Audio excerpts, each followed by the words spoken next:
আসলে সবসময় নিজে তার ভালো কথাটা বলে, কিন্তু আমরা যেটা বলতে চাই যে আমাদের বাংলাদেশে শ্রম আইনে আছে শ্রমিকরা ট্রেড ইউনিয়ন করতে পারবে, মালিকের সঙ্গে বার্গেনিং করতে পারবে, যে সুযোগটা প্রাইমার্কের নাই। আচ্ছা, আইনে আছে যে শ্রমিকরা ছুটি পাবে 46 দিন, 56 দিন। প্রাইমার্ক সেই 56 দিন শ্রমিকদেরকে ছুটি দেয় না। একটা মানুষকে বাঁচার জন্য যে টাকার প্রয়োজন হয় সেই টাকা কিন্তু প্রাইমার্ক দেয় না। অন্যান্য বায়ার যেভাবে পে করে প্রাইমার্ক ঠিক সেইভাবে পে করে। অতএব এটা প্রাইমার্কের বলার কোনো রাইট নাই যে সে শ্রমিকদেরকে নির্যাতন করে না বা শ্রমিকদেরকে ভালো রাখছে। হ্যাঁ, এরকম বলাটাই স্বাভাবিক। যারা মানে প্রফিট করার চিন্তা যারা করে তাদের মাথায় এই কাজটাই করে। কিন্তু আমরা যেটা বলতে চাই যে তুমি সহযোগিতার নামে কতটা তুমি শ্রমিকদেরকে নির্যাতন করছো সেটাও আসলে তোমার দেখা উচিত। তুমি প্রফিট করতে গিয়ে একটা শ্রমিক 6 বছর পর সে বিভিন্নভাবে অসুস্থ হয়ে আবার তাকে পিছনের দিকে ফিরতে হবে, এটা যদি তোমার চিন্তার কোনো বিষয় না হয়, এটা যদি তোমার কোনো দায়িত্ব না হয়, দায়িত্ব নাই জন্যেই তুমি প্রাইমার্ক এই ধরনের কথা বলতে পারছে। কোনো দায়িত্বশীল লোক একটা শ্রমিক দিয়ে কাজ করাবে এবং শ্রমিকের ভবিষ্যৎ দেখবে না, এটা আসলে এদের পক্ষেই সম্ভব, কোনো দায়িত্বশীল লোকের পক্ষে সম্ভব না এই ধরনের কথা বলা। এটা প্রভাব পড়ে যেহেতু একটা মানুষের যদি চাকরি না থাকে তাহলে তো সে তো চাকরির উপর নির্ভর করে তার সংসারটাকে চালানো। চাকরি না থাকলে সে তো চলতে পারে না, তার পরিবারের সমস্যা, সে ঠিক মতো খেতে পারবে না এবং ঘর বাড়িতে সন্তান নিয়ে তো চলতে পারবে না, তো একবারে তার চলার মতো কিছুই থাকে না। এটা হলো যদি একটা মেয়েকে বের করে দেয় তাহলে সে চলতে পারে না। তাদের উচিত যে সঠিকভাবে তাদেরকে বেতন দেওয়া এবং তাদেরকে রাখা এবং কাজটা ঠিক মতো তাদেরকে দেওয়া, এটা আমি মনে করি। আমি একটু বলতে পারি?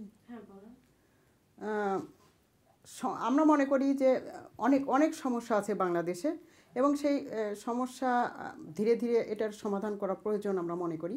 সেই ক্ষেত্রে কোনো নির্দিষ্ট ইস্যু নিয়ে যখন আমরা বলতেছি বা আমাদের অধিকার আমরা চাচ্ছি, তখন প্রাইমার্ক তাদের কাজটা বন্ধ না করে বরং মালিককে প্রেশার দিতে পারে যে তুমি শ্রমিকদের এই উন্নয়নগুলো করো, এবং সেটা আলোচনা সাপেক্ষে হতে পারে। কাজ তুলে নেওয়াটা আসলে কোনো সমাধান না। সমাধান হলো যে আলোচনার মাধ্যমে সমাধান করা। হ্যাঁ, আমি মনে করি অনেকগুলি বিষয়ের মধ্যে সেটা একটা। কিন্তু নির্দিষ্ট করে শ্রমিকদের সাথে কাজ করার জন্য নির্দিষ্ট করে যারা করছে তারা হলো ট্রেড ইউনিয়ন। আর ট্রেড ইউনিয়ন শ্রমিকদেরকে কাছে যত সহজভাবে যেতে পারে, যত সহজভাবে কথা বলতে পারে, যেটা অন্যান্যদের জন্য একটু কঠিন, যেহেতু ট্রেড ইউনিয়ন অঙ্গাঙ্গিভাবে জড়িত শ্রমিকদের সাথে। সেক্ষেত্রে আমি মনে করি যে কোনো এনজিওর সাথে কাজ করছে, হ্যাঁ অনেস্ট বিল্ডিং হতে পারে, কিন্তু সেটাই যে সব কিছু আমরা এটা মনে করি না। আমরা মনে করি যে ট্রেড ইউনিয়নের সঙ্গে অবশ্যই তাদের কাজ করা উচিত, মনিটরিং বা ট্রেনিং এ ধরনের, যেটা আরও উন্নত হবে।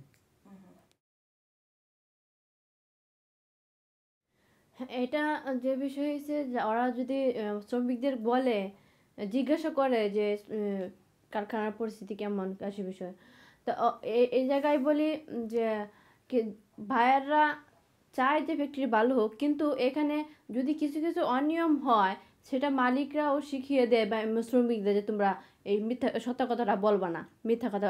যদি কোনো শ্রমিক সত্য কথাটা বলে তাহলে দেখা যায় ওই শ্রমিকের চাকরি থাকে না। তার জন্য ওই শ্রমিক কোনো সময় মিথ্যা কথা বলে না, এই সত্য কথাটাই বলে। অডিটের বিষয়টা আসলে সব ফ্যাক্টরিতেই হয় না। বায়ার বায়ারের প্রেশার অনুযায়ী অনেক সময় আমাদের ক্যাম্পেইনের কারণে এটা ফর শো অডিট না, সেটাই আমি বলতে চাচ্ছি। প্রধান কথা হলো সব ফ্যাক্টরিতে অডিট হয় না, আর যেগুলোতে হয় সেগুলোতে এরকমই হয়। হ্যাঁ, অবশ্যই আমাদের দেশের সরকারের দায়িত্ব আছে। আমি বলি না যে সব দায়িত্ব বায়ারদের, আমাদের দেশের সরকারের দায়িত্ব আছে, আমাদের দেশের মালিকের দায়িত্ব আছে। কারণ আমাদের শ্রম আইন কার্যকর করার দায়িত্ব আমাদের সরকারের। কিন্তু আমাদের সমস্যা হলো যে সরকারে যারা আছে তারা বেশিরভাগই আসলে গার্মেন্টস মালিক, এবং যেহেতু তাদের নিজেদের কারখানা, আর আইন যেহেতু তাদের হাতে, যার কারণেই আসলে আমাদেরকে এই সমস্যাগুলো ফেস করতে হচ্ছে।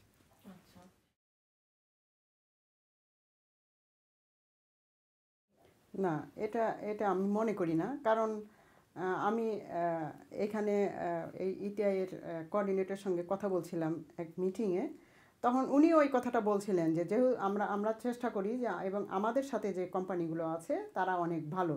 সেখানে আমি বলেছিলাম যে ভালো বলতে কি বোঝায়, এটা এটা আমরা বুঝি না, কারণ যে জায়গাতে শ্রম আইন আছে, বাংলাদেশের একটা নির্দিষ্ট শ্রম আইন আছে, আইএলও কনভেনশন আছে, বাইরের নিজস্ব কোড অফ কন্ডাক্ট আছে, কোনোটাই ফলো করছে না। সেখানে ভালো বলতে কি বোঝায় এটা বুঝি না। সর্বশেষ সেই মহিলা আর আমাদের প্রশ্নের কোনো উত্তর দিতে পারেনি, তাতে বোঝা যায় যে আসলে খুব একটা বেশি ভালো হচ্ছে বিষয়টা এরকম না। আমি যতটুকু জানি যে শ্রমিকদের বেতন অনেক কম। শ্রমিকদের বেতনটা একটু বাড়ানোর জন্য ওরা করতে পারে।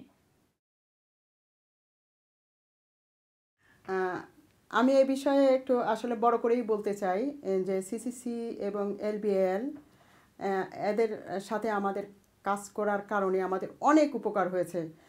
সেটা আমি যদি 1 নাম্বার বলি, তাহলে এদের ক্যাম্পেইনের কারণে আমাদের এনজিডাব্লিউএফের এখন অনেকেই চিনে, এবং এদের সঙ্গে কাজ করার কারণে আমাদের যে কোনো সমস্যা যখন আমরা পড়ি, তখন সাথে সাথে তাদেরকে জানাই, এবং তারা এই সমস্যার সমাধানের জন্য যথাসাধ্য চেষ্টা করে। সেই বিষয়গুলো উদাহরণস্বরূপ আমি বলতে পারি, নিউ মডার্নের যে বিষয়টা ছিল, আমাদের প্রেসিডেন্টকে যে অ্যারেস্ট করছিল, তারপরে তাদের ক্যাম্পেইনটা আমাদের অনেক কাজে লেগেছে, এবং এটা পরিচিতি বলেন বা যে কোনো সমস্যায় আমরা সবসময় তাদের কাছে পেয়েছি, এবং আমরা মনে করি যে আমরা যে এতদূর অগ্রসর হতে পেরেছি শুধু এদের সহযোগিতার কারণেই। কারণ নিজেদের চেষ্টায় আসলে সব কিছু সম্ভব না। ইন্টারন্যাশনাল সহযোগী হিসেবে তারা আসলে আমাদের খুব ভালো বন্ধু।